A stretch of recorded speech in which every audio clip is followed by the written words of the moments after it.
ujian dan musibah yang berat, selalu mereka mampu menyelesaikan ujian itu walaupun sangat berat mereka hadapi. Ternyata kita menjumpai dan kita mendapati pada ayat ini karena Allah itu meneguhkan orang yang beriman.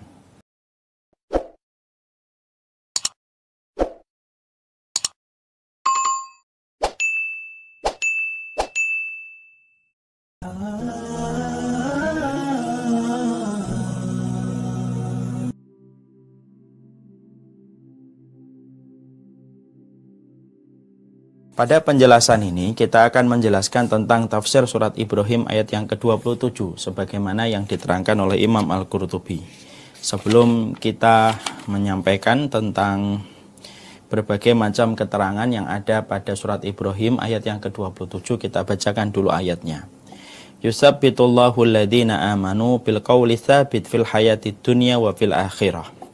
Allah itu meneguhkan perkataan orang yang beriman dengan ucapan yang teguh pada kehidupan di dunia dan di akhirat. Di sini kita menjumpai ada beberapa pelajaran yang Allah sampaikan pada ayat ini.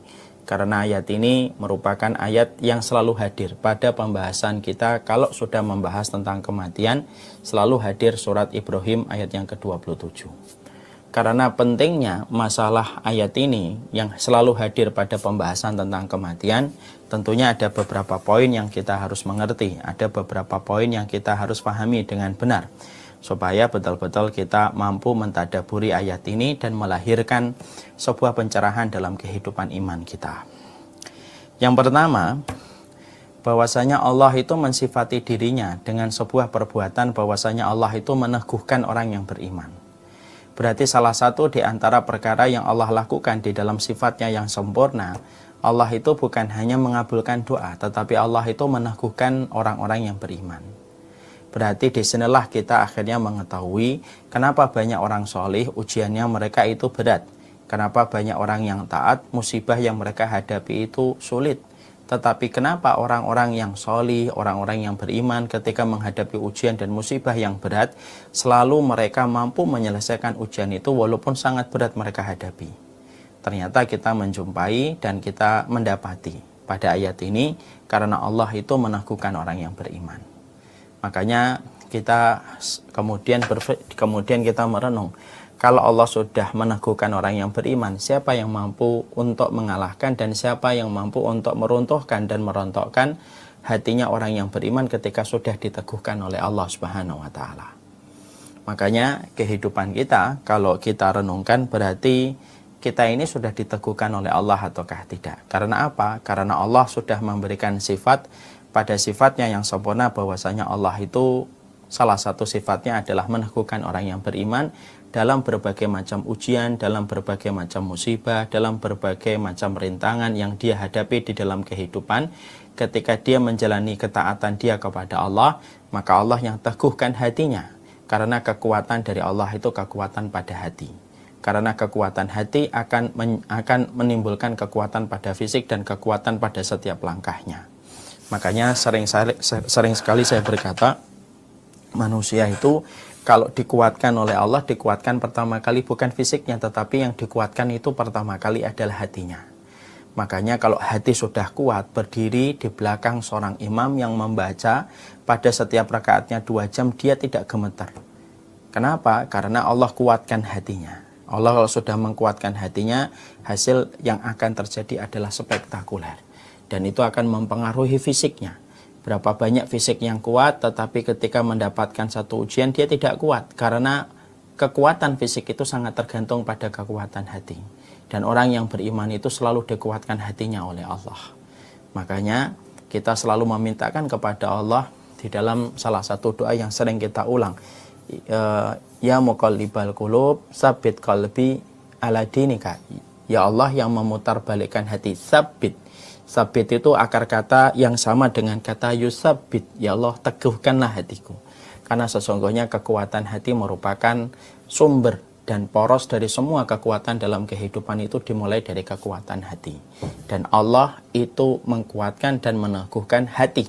Karena ketika seseorang itu sudah kuat hatinya, maka akan selalu kuat seluruh fisik yang dia miliki dalam melakukan setiap perjalanan hidupnya. Kemudian yang kedua, yusabbitullahu alladhina amanu bil qauli tsabit. Maka sesungguhnya yang diteguhkan oleh Allah itu siapa? Orang yang amanu, orang yang beriman. Berarti kalau kita memperhatikan pada ayat ini, berarti iman itu ada dua. Ada iman yang dibenarkan oleh Allah, ada iman yang didustakan oleh Allah. Kalau iman seorang manusia itu dibenarkan oleh Allah, maka dia akan diteguhkan oleh Allah. Apa yang dia perbuat dan apa yang dia lakukan akan diteguhkan oleh Allah. Selama syaratnya terpenuhi. Syaratnya itu adalah imannya itu dibenarkan oleh Allah. Makanya yang paling sulit bukanlah beriman. Yang sulit itu adalah beriman dan iman kita diteguhkan dan dibenarkan oleh Allah. Makanya mari kita sedikit flashback. Kalau kita ingat pada waktu saya menyampaikan riwayatnya Bara' bin Azib, ya, ketika ada seorang manusia, ketika mereka di dalam kuburnya ditanya malaikat Munkar dan Nakir. Lalu kalau manusia itu mampu menjawab satu persatu pertanyaan Munkar dan Nakir, maka Allah berfirman di atas arsy-Nya, lalu memberitahukan kepada apa yang di dalam kubur itu, Shadaqa abdi, sesungguhnya hambaku ini telah benar. Shadaqa abdi telah benar. Berarti iman itu ada dua. Ada iman yang dibenarkan oleh Allah, ada iman yang didustakan oleh Allah. Dan inilah yang menjadikan kita selalu, kita ini harus mengerti dan harus meraba apakah iman yang kita miliki adalah iman yang dibenarkan oleh Allah ataukah iman yang didustakan oleh Allah. Karena yang kita khawatirkan bukan hanya zina, yang kita khawatirkan bukan hanya khamar. Yang kita khawatirkan itu apabila iman yang kita miliki tidak dibenarkan oleh Allah dan justru didustakan oleh Allah, maka inilah yang menjadikan kerusakan pada urusan kehidupan kita dan urusan akhirat kita. Dimulai ketika iman yang kita miliki didustakan oleh Allah. Makanya berusaha betul bagaimana kita berkomitmen pada keimanan kita, melaksanakan setiap perintahnya Allah, berkomitmen kuat untuk meninggalkan setiap larangan-larangan yang Allah berikan dalam kehidupan kita, maka itulah yang akan menjadikan iman seseorang itu dibenarkan oleh Allah. Dan orang kalau sudah dibenarkan imannya oleh Allah, maka Allah akan memberikan kepada manusia itu salah satu sifatnya, yaitu meneguhkan orang beriman selama iman orang itu dibenarkan oleh Allah Subhanahu wa Ta'ala. Lah, iman yang dibenarkan oleh Allah itu indikatornya apa, Ustaz? Setidaknya ada 3. Iman itu tidak tercampur dengan kesyirikan, iman itu tidak tercampur dengan kekufuran, dan iman itu tidak tercampur dengan kemunafikan. Siapapun yang imannya tidak tercampur dengan 3 ini merupakan sebuah penjelasan dari kriteria iman yang dibenarkan oleh Allah ketika iman ini tidak tercampur dengan 3 perkara ini. Iman lam yalbisu imanahum bidulmin. Iman mereka tidak tercampur dengan dulm. Dulm itu kedzaliman, artinya kesyirikan. Inilah iman yang dibenarkan oleh Allah. Orang yang mengaku beriman belum tentu dia itu imannya dibenarkan kalau dia melakukan syirik. Bukankah banyak orang yang melakukan syirik, mengaku dirinya beriman, tetapi melakukan kesyirikan kepada Allah? Jangan kita kira bahwasanya orang yang melakukan syirik itu adalah orang yang tidak mengenal Allah. Salah. Kadang-kadang kita jumpai orang itu mengenal Allah, tetapi belum tentu menjamin dia itu memurnikan ibadahnya kepada Allah ketika dia jatuh dalam kesyirikan.